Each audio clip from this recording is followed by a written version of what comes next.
If we want to be like God, we're going to have to be like that too. And but he said, testifying both to the Jews and to the Greeks. Paul just said, I'm just going to tell everybody. I'm going to tell those who are rich. I'm going to tell those who are poor. I'm going to tell those who are well-to-do and those who are not. I want to tell those who are high up the ladder in society to those who are down on their luck. I'm just going to tell everybody. Paul had a record that was clear. But number two, I want you to see this. He had a resolve that was courageous. A resolve that was courageous. In verse number 24 of our text, he said, but none of these things move me. None of these things move me. I don't know what's around the bend, but that doesn't move me. I don't know what's going to happen. Things haven't worked out like I thought they would. And there are dangers all around us. He said, but none of these things move me. We need to have some courage. You know, Paul moved fearlessly. In verse 22 it says, not knowing the things that shall befall me there. You want to know what one of our greatest fears is? It's the fear of the unknown. You know, why don't you invite people to church? Well, they may make fun of me. Or they may already go to church. Or they may hate church. But you know basically what we're saying? We're saying, I just don't know what's going to happen. And so many times we don't take that first step unless we have it laid out A, B, C, D, what's going to happen. For me, when I cook, and I do cook sometimes, I get a little recipe card out, and I follow every little thing. I measure it out just right, and I put timers on, and I'm not one of these, a pinch of this and a pinch of that, and it looks right here. Just pour it till it looks right. No, I have to know exactly, step by step, what the process is, or I'm not even going to try. I wouldn't dare try to cook anything without a recipe card. Well, so many times, we're not going to dare try anything without knowing exactly what step by step it's going to be. But Paul said, I don't know what's going to happen. You know what faith is? The Bible tells us in Hebrews 11 that faith is the substance of things hoped for, the evidence of things not seen. And it takes faith. It takes faith. But Paul moved fearless. He said, none of these things move me. None of these things deter me. None of these things are going to distract me. I'm going to keep on going.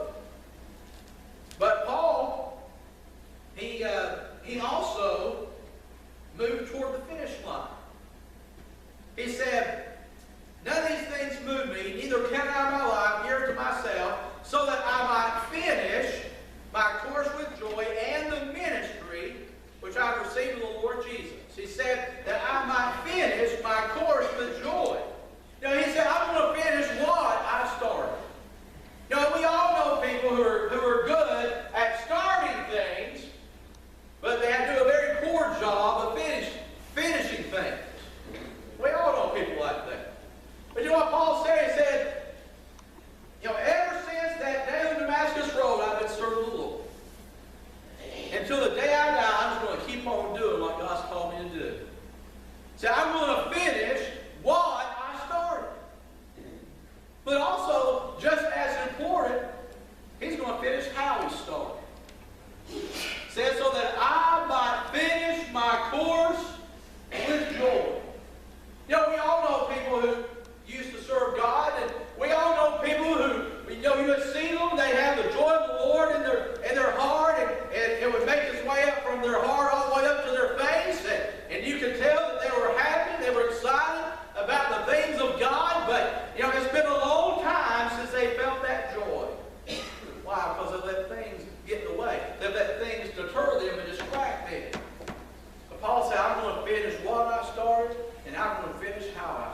see that Paul had a record that was clear, a resolve that was courageous. Number three, I want you to see he had a resume that was consistent.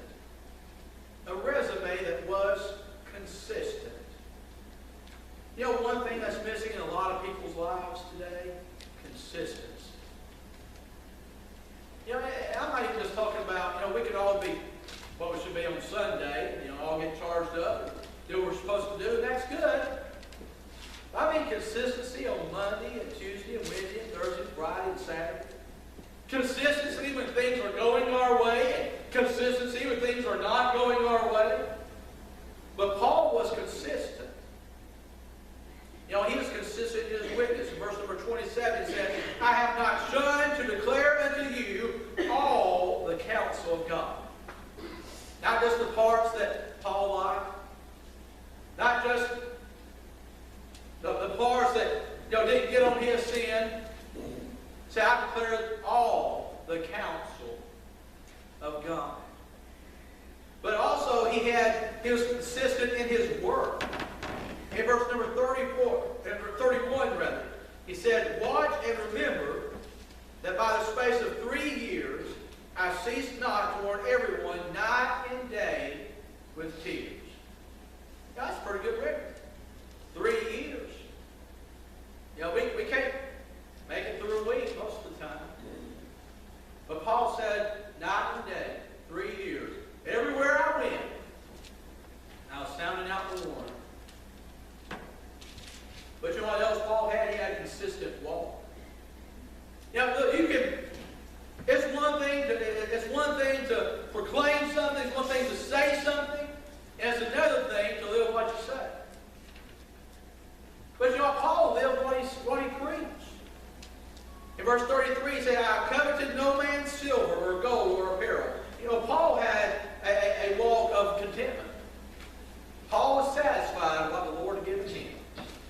And we should always be satisfied with what the Lord's given us. For one reason, it's always enough. He's promised to meet every need that we have. Now, we may not have always had what we wanted, and it may have gotten situations may have gotten a whole lot tighter and a lot more uncomfortable than we would like to have had. But the fact of the matter is that everything we need, we've had. But Paul had a walk of contentment, but then also a walk that showed that he cared for others. He said in verse 34 that ye yourselves know that these hands have ministered unto my necessities and to them that were with me. And to them that were with me. Paul not only took care of himself, but he helped meet the needs of others. And I hope that we look for opportunities to help others. The Bible says, as we have therefore opportunity, let us do good, especially to them that are in the household of faith. But also he had a walk that showed his charity. In verse 35 it says, remember the words of the Lord Jesus, how he said, it is more blessed to give than to receive. We need to be people who are willing to give of ourselves, to give of our time, to give of what we have to those in need. But we see Paul this morning, he had a record that was clear, a resolve that was courageous, a resume that was consistent. But then lastly, number 4, I want you to see that he recognized a release that is comforting. A release that is comforting. Notice in verse number 32, he said, now, brethren, I commend you to God and to the word of his grace. I commend you to God and to the word of his grace. Now, if you look up the meaning of that word commend, there's 2 or 3 different definitions that I found. One means to place alongside of. It means to commit for the keeping of. And now here's one that most of us can relate to deposit as for trust or protection. To deposit as for trust or protection. Now, as you think of, I work for a bank. I worked for a bank for about the past 5 years or so. And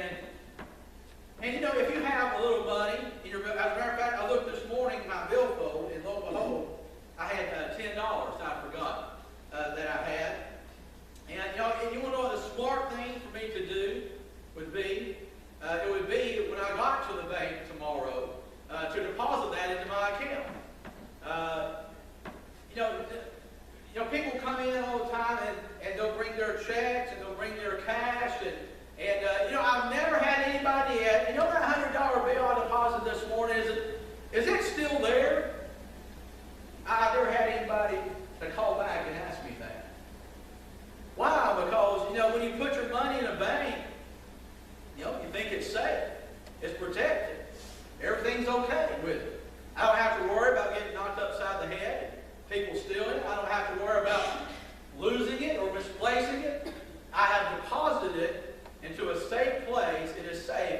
It is protected. It is taken care of. When it comes to our life, what we got to do a lot of times? We got to take it out of our possession. We got to take it out of our care and deposit it into the hands of God. A lot of times we try to hold on to it. Oh, I know what to do with it.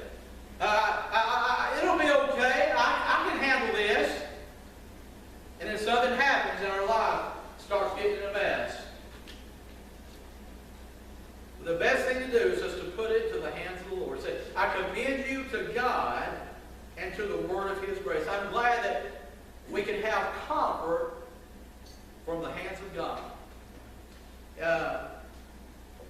In Deuteronomy chapter 33, in verse number 27.